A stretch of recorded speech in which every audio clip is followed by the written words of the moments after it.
Très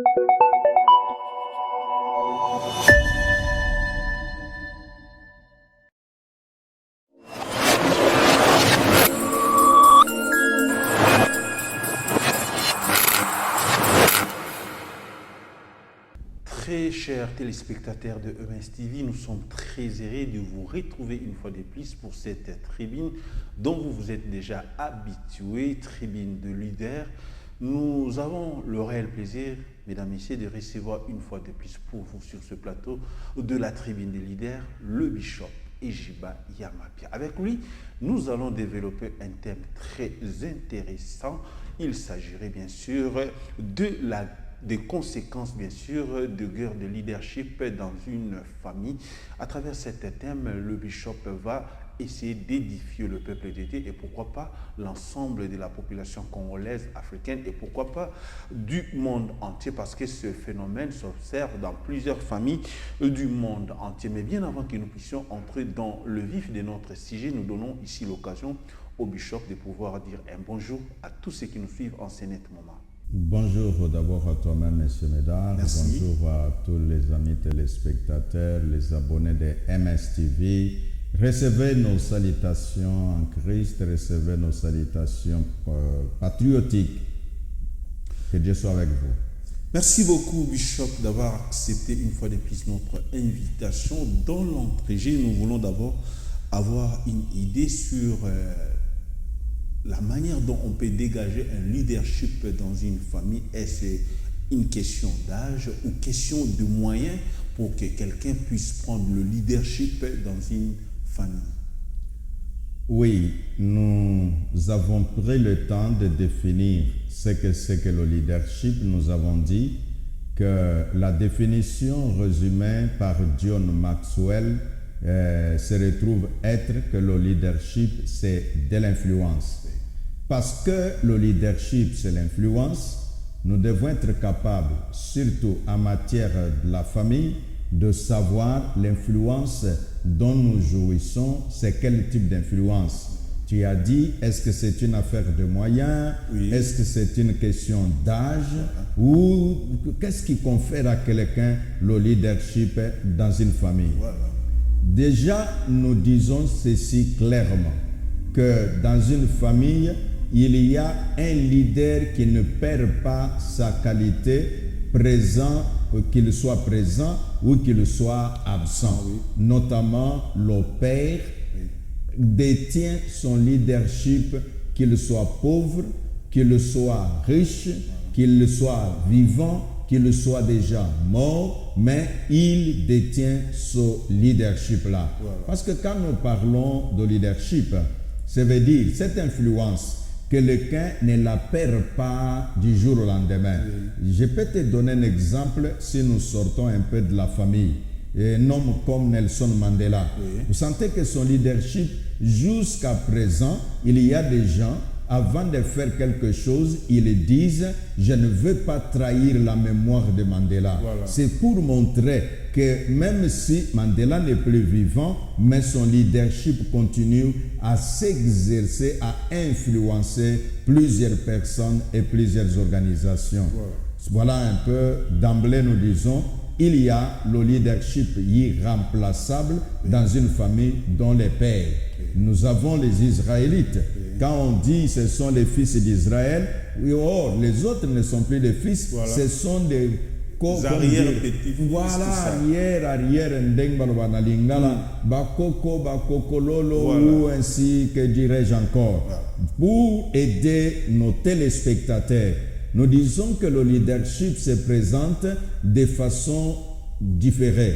De façon différée parce que chacun peut exercer un leadership à un niveau et que son leadership à un autre niveau s'arrête. Voilà. Mais par le manque de compréhension de ces éléments, celui qui, parce que les gens, ou qu'il jouit d'une certaine confiance, qu'il jouit d'une certaine influence dans la famille, et il pense que tout lui est permis, voilà. Et au finish, il peut même en hériter des malédictions en croyant vouloir bien faire. Merci beaucoup, Bishop. On peut même hériter de malédictions, comme vous venez de le dire, mais nous constatons souvent qu'au niveau des familles, il y a une guerre de leadership qui se révèle notamment pour les aînés ou même d'autres personnes qui détiennent un peu de moyens, qui cherchent ici à exercer leur influence au niveau de la famille au point d'ignorer certaines valeurs de la famille, comme vous venez de les signifier à travers votre mot qui est le père ne peut jamais perdre son leadership. Mais aujourd'hui, il y a des guerres de leadership dans nos familles. Qu'est-ce qui serait bien sûr à la base de toutes ces petites guerres que nous vivons au sein de nos multiples familles? Je vais dire à nos téléspectateurs que la guerre, si c'est au singulier, oui, les guerres, si c'est au pluriel, de leadership dans des familles n'ont pas commencé aujourd'hui. Je vais imaginer une famille de la Bible parce que je parlais de Jacob. Oui. C'est un petit frère par rapport à Ésaü. Dans l'ordre familial, le leader, si papa n'est plus, oui, ce serait l'aîné. Voilà. Mais maintenant, l'aîné a vendu son droit d'aînesse. Voilà. Et qu'est-ce qui s'est passé? Les lecteurs de la Bible le savent, que celui-ci, donc on a lingala po bandeko, de partout, va comprendre très bien. Il est vrai que les amis de la Côte d'Ivoire qui nous suivent de temps en temps, oui, vont peut-être se retrouver à, quand l'évêque va à Lingala, nous, oui, ne savons plus le suivre convenablement. Ésaü aïe bayebisiye clairement. Jacob n'est pas un leader autoproclamé. Oui. Il avait acheté le leadership auprès de celui qui en détenait le droit. Voilà. C'est ainsi. Ésaü lui dira, si tu veux prendre le leadership, je te le concède, pourvu que tu me donnes à manger. Voilà. Et quand il a reçu sa nourriture, et l'autre a reçu le leadership, maintenant le comportement. C'est ici que j'en appelle aux uns et aux autres. Comment se comporter si tu sais qu'on t'a cédé? Je vais dire aux parents également, en parlant de cette affaire de la famille d'Isaac, que les parents doivent aider les enfants. Exemple, vous êtes dans une famille, le papa choisit le cadet ou le troisième à cause de son cœur. Voilà. Parce qu'il voit cet homme-là capable de prendre tout le monde en charge, que ce soit les grands frères, que ce soit les petits frères. Lui est un rassembleur. C'est là que j'ouvre même la parenthèse pour les affaires de la nation. Quelqu'un qui fait le séparatisme ne mérite pas qu'on puisse lui accorder la position de leadership. Voilà. Quelqu'un qui véhicule le message du tribalisme ne mérite pas qu'on puisse lui confier le leadership de la nation. Pourquoi? Parce qu'il va diviser la nation et l'héritage commun sera morcelé. Voilà. Ainsi dans des familles également. Quand vous prenez cet homme Jacob, et à cause de son courage, à cause de sa vision, il avait quand même une vision très accrue, parce que le leader, c'est la vision. Oui. Mais le grand frère qui était Ésaü n'avait pas de vision. Qu'est-ce qui nous montre qu'il n'avait pas de vision? Mais quelqu'un qui peut abandonner son droit au profit de la nourriture d'un seul jour. Voilà. C'est pour dire à ceux qui nous suivent qu'il y a autant de personnes qui abandonnent leurs droits à cause d'un $100 et tu peux voir la personne abîmer son avenir parce qu'on lui a promis un téléphone iPhone et la personne abîme son avenir parce qu'on lui a promis telle ou telle autre chose qu'il pourra utiliser. Les 2 mois après, la chose n'a plus même de la valeur. Voilà. C'est ainsi nous disons que pourquoi toutes ces guerres? Parce que certains n'ont pas de vision et alors ils ont une façon de voir très bornée ils ne voient, comme disent les uns, juste au bout de leur nez. Mais ceux-là qui voient loin, ce sont des personnes capables que même quand il faut payer le prix du sacrifice, ils sont en mesure de le faire. Ainsi dit, dans la famille, j'ai parlé là des parents en disant, si tu as accordé le leadership de la famille au petit frère, fais en sorte que tu dises à ce petit frère que oui, dans tout cela, lui c'est ton grand frère, mais son cœur, ses capacités, il n'est pas en mesure de mettre tout le monde ensemble. Et à cause de ce manque d'aptitude, parce que nous disons que le leadership s'exerce avec des compétences qui puissent permettre que toi, comme leader, tu sois capable de développer les autres en les développant, qu'ils atteignent un certain niveau. Ainsi, dans une famille, le leadership s'exerce pour amener la famille à un niveau qui est différent de celui qu'il se trouve être maintenant. Voilà. Merci beaucoup, Bishop. Vous nous avez suffisamment édifié là-dessus. Mais il y a une petite question qui nous vient en tête par rapport à ce qui se vive dans nos différentes familles. Il y a un leadership qui se dégage. Peut-être que c'est le jeune frère qui essaie un peu de développer un leadership, mais le grand frère ici n'arrive pas à admettre ce leadership et commence peut-être à combattre, à ne pas admettre tout ça. Comment on peut gérer une telle question pour pouvoir garder un bon leadership à même de propulser la famille à un très haut niveau? Sur ce point, je vais dire 2-3 choses. Oui. La première, je commence avec nous les pasteurs. Oui. Nous les pasteurs, quand nous prêchons, nous devons aussi calculer les mots que nous utilisons. Lesquels? Voilà, toi ma soeur, toi mon frère, tu vois, dans ta famille, c'est toi celle qui émerge. Et donc, parce que c'est toi celle qui émerge, c'est toi qui es le leader de toute la famille. Et nous donnons ce genre d'exemple en disant, tu vois, quand toi tu n'es pas encore là, personne ne décidera. C'est quand toi tu y arrives qu'alors la décision va se dégager. Et immédiatement, les jeunes frères qui sont dans ce genre de position deviennent comme qui dirait, ils supplantent. Oui. Or, nous sommes censés le dire, les biens que tu as, que ce n'est pas pour autant que ça te confère la situation du grand frère qui, lui, n'a pas le même pouvoir d'achat que toi. Je connais dans certaines familles où le petit même qui a étudié, c'est le grand frère qui, lui, s'est dit, mon petit frère doit aller à l'université et moi, je reste enseignant, objectif, les supporter. Voilà. Alors, le petit frère, en devenant cet homme hautement diplômé, il trouve un travail important. Ben, est-ce que le grand frère avait réellement renié son leadership pour que le petit frère se comporte comme tel? Pas du tout.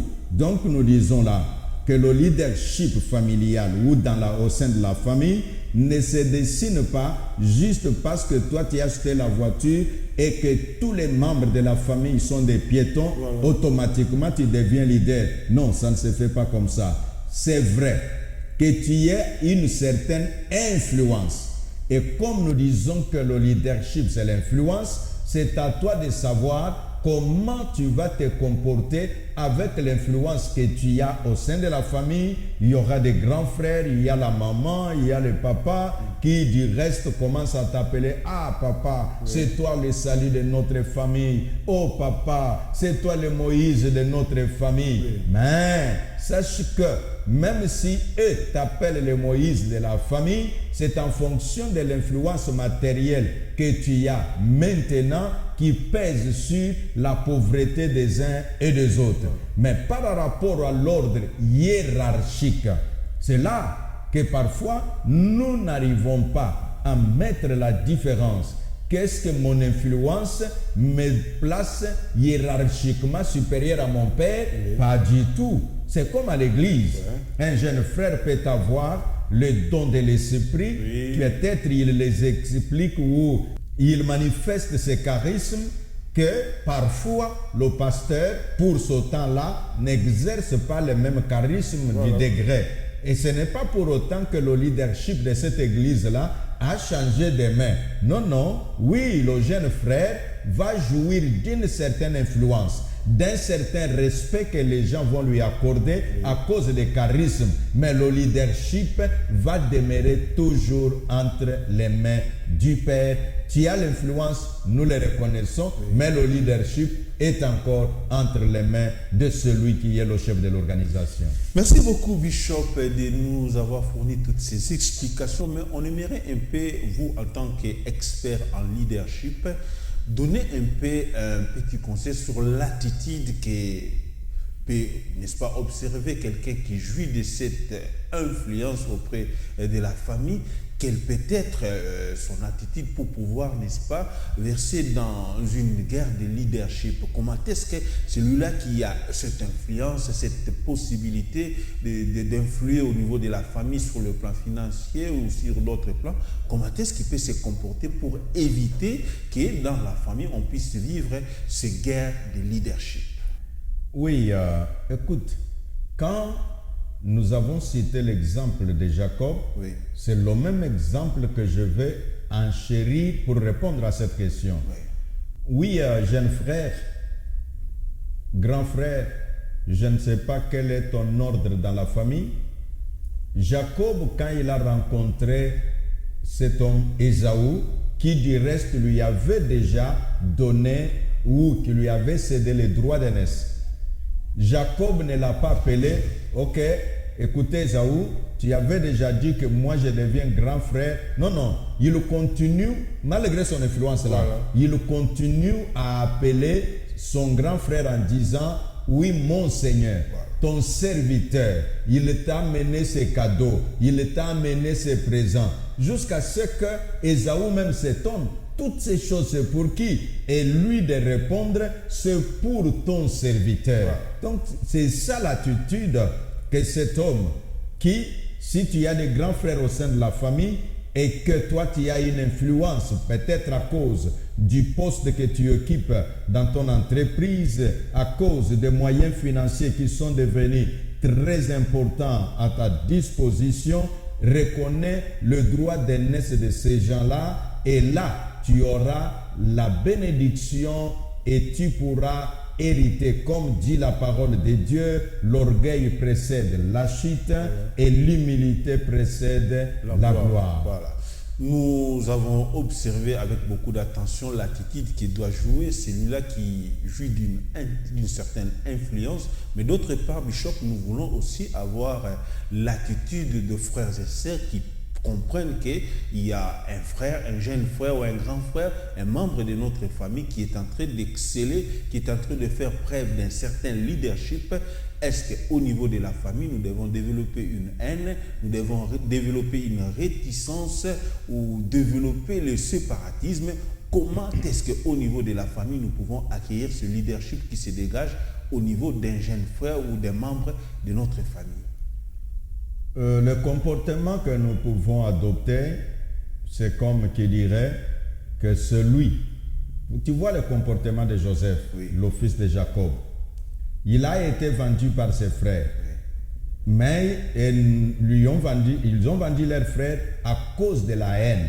Donc la première des choses que nous pouvons dire à tous ceux qui nous suivent en ce moment, abandonne la haine, sois rempli d'amour envers ton frère qui est en train d'exceller. Nous partageons la gloire de nos frères qui montent. C'est là que l'apôtre Paul a dit qu'écoutez, si une partie du corps est élevée, c'est tout le corps qui est aussi élevé. Si un membre de famille est honoré, c'est votre famille qui est honorée. Comment cela? Les gens qui parleront, si on te voit toi au cours de route, ceux qui veulent donner de la référence, ils vont dire, celui-là, c'est le grand frère de son excellence telle. Et même quand les gens, que ce soit ceux qui travaillent pour ton petit frère, Quand ils te voient venir, généralement, les gens ont toujours du respect en disant que c'est le frère de tel. Ouais. Écoutez, tirez attention, quand son frère arrive, en tout cas, il ne faut pas le bousculer comme tous les autres.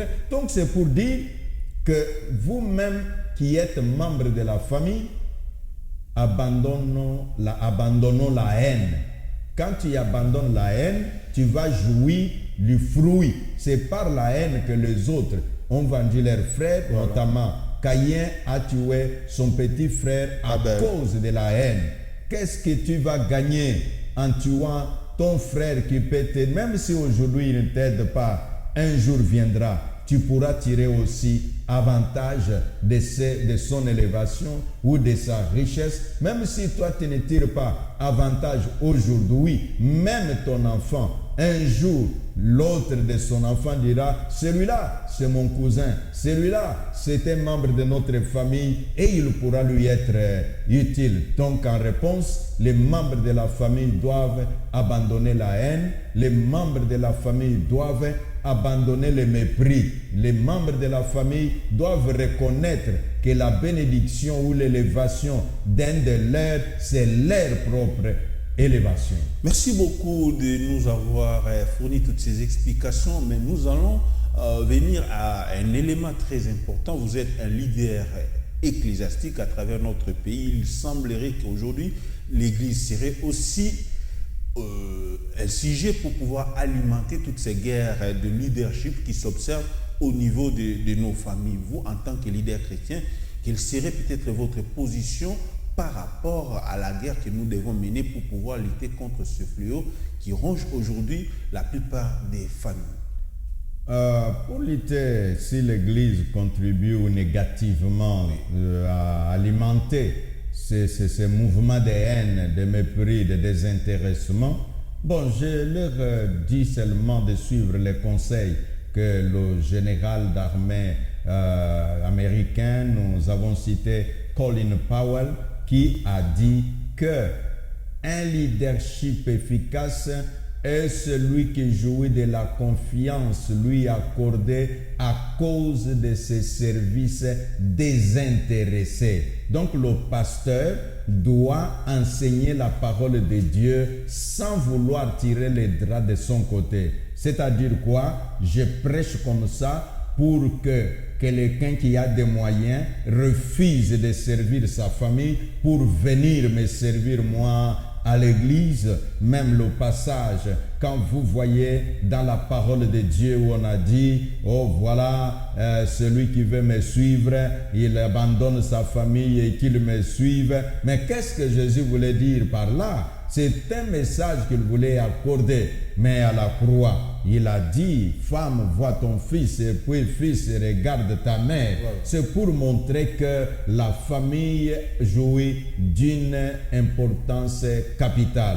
C'est là également que quand nous aurons séparé les familles par nos messages et que nous commencerons à prier pour chasser des malédictions qui ne partiront jamais, par le simple fait que le message n'a pas été motivé par l'amour de Dieu, mais le message a été motivé par les gains sordides, par le service du ventre, comme l'apôtre Paul l'a dit, que certains vont servir, croyant servir Dieu, or ils sont au service de leur ventre. Donc les uns pensent qu'en enseignant aux gens la haine de leur famille, ils viendront tout à l'église. Or c'est faux. Nous considérons du reste que celui qui ne donne pas la famille, même à son église, il donnera difficilement. Et voilà. C'est ce qui fera qu'il y a même des gens, ils disent, bon, notre frère là, tout son argent c'est à l'église. Voilà. Mais le pasteur qui est là ne voit même pas l'argent que cet homme-là vient donner. Et quand les membres de la famille apprendront que votre frère, l'argent, il ne donne pas à l'église, l'argent c'est pour sa prostitution, l'argent c'est pour faire ces démonstrations au quartier, faire boire les gens et ainsi de suite, ils se diront, ah, notre frère là, nous le connaissons. Même en famille, il ne donne jamais. On croyait qu'il donnait à l'église, or à l'église, il ne donne pas. Voilà. Celui qui donne en dehors, même à l'intérieur, il donnera. Voilà un peu ce que nous pouvons dire, messieurs, mesdames. Merci beaucoup, Bishop, mais nous voulons avoir un peu de votre part en tant que leader chrétien. Quelles seront les conséquences lorsque les guerres de leadership ne font que monter dans une famille? Quel serait le sort de ces familles-là aujourd'hui si dans une ou autre famille on observe cette guerre? Vous savez, évidemment, c'est un vocal qui vient de l'Église aujourd'hui. Quand on est au service de votre famille, on interprète comme si cela, ce serait de la servitude et qu'on sort. Mais quelles seront les conséquences matérielles qu'on peut observer dans une famille qui ne vit que dans une guerre de leadership? L'on doit savoir. Ça, c'est l'enseignement de Jésus-Christ, le leader par excellence. Il dit ceci: quand quelqu'un est venu le voir en disant « celui-ci c'est mon frère », on nous a laissé les biens des familles. Maintenant, toi, Jésus, viens nous aider à partager les biens. Qu'est-ce que Jésus a dit? Non, je n'ai pas été envoyé pour partager l'héritage des familles. Ça, c'est une chose. L'autre, Jésus a enseigné en disant que toute famille divisée au sein d'elle-même ne prospérera pas. À toi, à l'autre qui est membre de la même famille, qui est en train de faire tout pour que la famille soit divisée, vous êtes en train de rendre votre famille faible. Et quand vous êtes faible, vous marcherez à genoux. Et si vous marchez à genoux, vous regarderez les autres en haut et les autres vous regarderont en bas. Est-ce que vous choisissez cette position? Si vous voulez que votre famille soit respectée, utilisez le respect mutuel entre vous, l'entraide mutuelle. C'est vrai qu'il y a toujours des petits problèmes par-ci, par-là. Puis-je dire à ceux qui nous suivent, sur cette terre, il n'y a pas un parent parfait.